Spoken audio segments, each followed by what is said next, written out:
Today, we're going to take a journey right to the heart of Indian culture to explore the foundations that were laid down millennia ago.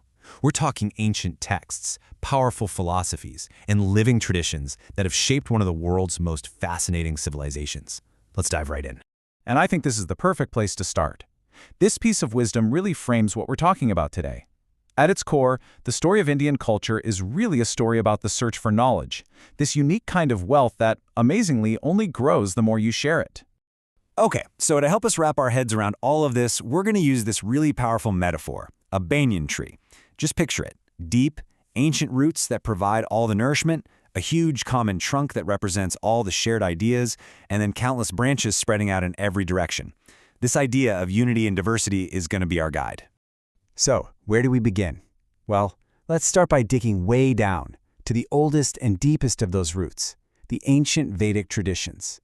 You know, the name itself is a huge clue. The word Veda actually comes from the Sanskrit root vid, which literally just means knowledge.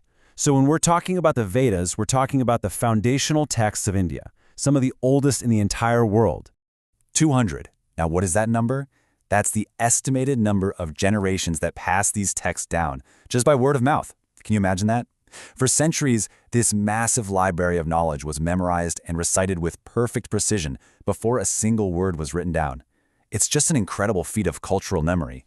And this amazing body of knowledge, kept alive for so long, is collected into four main texts: the Rig Veda, Yajur Veda, Sama Veda, and Atharva Veda.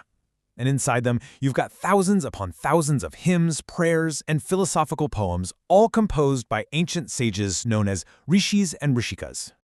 These sages composed hymns to deities like Indra, the god of storms, or Agni, the god of fire. But here's the thing. Their goal was so much bigger than just worship. It was all about sustaining what they called ritam, this kind of cosmic order that keeps the universe in harmony. They truly believed their chants were essential to keeping the world in balance. Now, later on, we get these philosophical texts called the Upanishads, and this is where things get really mind-bending. They introduce these profound ideas like Tat Vam Asi, which means you are that. Think about that. It's this radical idea that your individual self, your Atman, is actually one and the same with the ultimate reality of the cosmos, or Brahman. It's not just that you're in the universe, you are the universe. So, as time goes on, our cultural banyan tree keeps growing. That big central trunk starts to sprout powerful new branches, with new schools of thought offering totally different paths to enlightenment. In the first millennium BCE, a couple of real game-changers show up. On the left, you have Siddhartha Gautama, who we all know as the Buddha. And on the right, Mahavira, the great sage of Jainism. I mean, these two founded traditions that would go on to shape the spiritual landscape of not just Asia, but the entire world. And this is a perfect illustration of our banyan tree metaphor. On the one hand, you have all these shared concepts: dharma, karma, rebirth, the search for an end to suffering. That's the common trunk.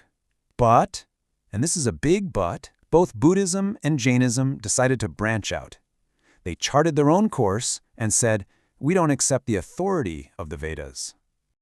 But even though they went their separate ways, there's this one incredibly powerful principle right at the very heart of both traditions: ahimsa, or nonviolence.